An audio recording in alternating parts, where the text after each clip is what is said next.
teman-teman, selamat datang di video pembelajaran dengan topik Prinsip Desain Pembelajaran Interaktif, Gagne 9 Event, dan kaitannya dengan teknologi pendidikan. Di era digital seperti sekarang, pembelajaran nggak bisa lagi hanya sekedar menyampaikan materi. Kita butuh pembelajaran yang interaktif, terstruktur, dan mampu menjawab kebutuhan pembelajaran yang modern.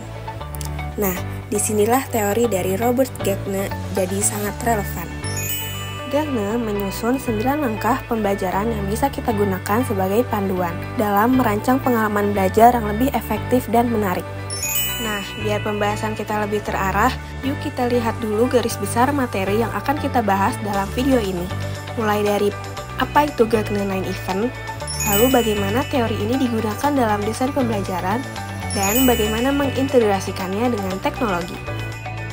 Dan setelah mengikuti materi ini, mahasiswa diharap mampu merancang pembelajaran yang bukan hanya terstruktur, tapi juga inovatif dan menarik. Sebelum itu, kita harus mengetahui prinsip dasar pembelajaran interaktif. Prinsip dasar pembelajaran interaktif ini adalah pendekatan pengalaman belajar yang efektif, menarik, dan sesuai dengan cara kerja kognitif manusia. Prinsip ini bertujuan untuk permudah pemahaman, meningkatkan keterlibatan peserta didik, serta meminimalisir penghambatan dalam proses belajar. Sebelum kita masuk lebih dalam ke materi, kamu mungkin bertanya-tanya, siapa sih Gagne itu? Kenapa teorinya sangat penting sampai kita harus mempelajarinya? Nah, Robert Gagne ini adalah seorang psikologi pendidikan asal Amerika yang dikenal sebagai pelopor pembelajaran yang sistematis. Beliau nggak cuma bicara soal bagaimana orang belajar, tetapi juga bagaimana cara menyusun pembelajaran agar efektif dan sistematis. Teorinya dikenal sebagai Gagne 9 Event of Instruction. Teori ini adalah hasil riset Gagne yang menggabungkan psikologi kognitif, teknologi pembelajaran, dan prinsip desain instruksional. Intinya, Gagne ini ngasih kita kerangka kerja kreatif, kerangka kerja praktis, langkah demi langkah untuk membimbing pembelajar dari awal sampai mereka benar-benar menguasai materi. Menurut Gagne, pembelajaran terjadi dalam serangkaian 9 peristiwa pembelajaran yang masing-masing merupakan syarat pembelajaran yang harus dipenuhi sebelum beralih ke peristiwa berikutnya secara berurutan. Robert Gagne mengembangkan 9 Event of Instruction ini sebagai kerangka sistematis agar setiap proses pembelajaran berjalan optimal. Kesembilan langkah ini dimulai dengan mendapatkan perhatian peserta didik hingga memastikan transfer retensi materi. Sekarang mari kita telusuri satu persatu. Langkah pertama, gain attention atau menarik perhatian. Mengambil perhatian sangat penting dilakukan untuk pertama kali dari pembelajar. Langkah kedua, inform learner of objective atau memberikan tujuan pembelajaran. Setelah perhatian pembelajar diperoleh, kita pastikan pembelajar memahami tujuan pembelajaran. Langkah kedua, inform learner of objective atau memberikan tujuan pembelajaran. Setelah perhatian pembelajar diperoleh, selanjutnya langkah ketiga, your learning. Ini mengaktifkan langkah awal atau menghubungkan antara pembelajaran sebelumnya dengan pembelajaran yang akan dipelajari. Lalu selanjutnya langkah ketiga, your learning. Ini mengaktifkan keempat, present content atau penyampaian materi baru. Menyampaikan materi untuk mengundang pertanyaan dalam hal baru yang belum diketahui mereka. Keempat, present content atau penyampaian materi baru. Menyampaikan materi untuk mengundang pertanyaan dalam hal baru yang belum diketahui mereka.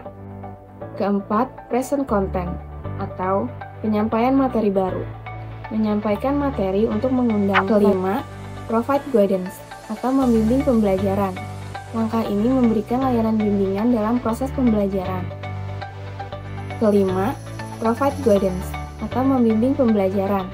Langkah ini memberikan layanan bimbingan dalam proses pembelajaran. Kelima, provide guidance atau membimbing pembelajaran. Langkah ini memberikan layanan bimbingan dalam. Lalu yang keenam, practice atau mendorong praktik atau performance. untuk menerapkan apa yang telah diperoleh oleh pembelajar. Lalu yang keenam, practice atau mendorong praktik atau performance untuk menerapkan apa yang telah diperoleh oleh pembelajar. Lalu yang keenam, practice atau mendorong praktik atau performance untuk menerapkan apa yang telah diperoleh oleh pembelajar. Langkah ketujuh yaitu provide feedback. Langkah ini memberikan umpan balik untuk mengetahui sejauh mana pembelajar dalam pembelajaran yang efektif belajar digital. Kita bisa mengubah pembelajaran provide feedback personal. Langkah ini memberikan umpan balik untuk mengetahui sejauh mana pembelajar dalam memahami pembelajaran dan menerapkan teori ini. Langkah ketujuh yaitu provide feedback assess performance atau menilai kerja. Pembelajar akan diberikan asesmen terhadap kinerja dalam mempelajari, mempraktekkan, dan mengumpanbalikan pembelajaran atau evaluasi berupa tes online atau game edukasi dan lain-lain. Lalu yang terakhir, yang kesembilan, enhance retention and transfer, yaitu memastikan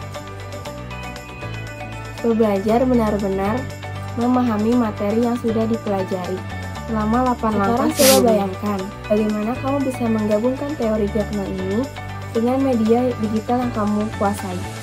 Kalau kamu merancang pembelajaran hari ini, bagaimana yang akan kamu tingkatkan dengan teknologi? Dari pertanyaan tadi, kita bisa lihat bahwa multimedia punya peran besar dalam menghidupkan setiap langkah dari teori Gagne ini.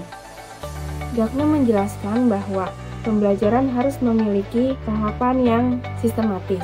Dalam multimedia, ini bisa diterapkan dalam penyusunan e-modul atau e-learning yang memiliki alur jelas dari awal hingga akhir. Di teknologi pendidikan, Gagne 9 Event ini banyak diajarkan di mata kuliah, antara lain animasi, instructional design, dan banyak lagi.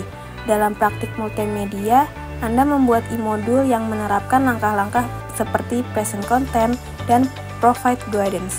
Lebih lanjut, banyak penelitian skripsi yang meneliti efektivitas model Gagne dalam konteks e-learning dan blended learning. Gagne 9 Event bukan sekedar urutan kegiatan belajar, tapi kerangka berpikir untuk merancang pengalaman pembelajaran yang efektif dan terstruktur. Dengan teknologi digital, kita bisa mengubah pembelajaran jadi lebih interaktif, personal, dan menyenangkan. Inilah kenapa kita, khususnya mahasiswa teknologi pendidikan, wajib mempelajari dan menerapkan teori ini, karena masa depan pendidikan ada di tangan kita. Terima kasih atas perhatian teman-teman. Semoga materi ini bermanfaat dan dapat Anda aplikasikan dalam proyek pembelajaran berikutnya.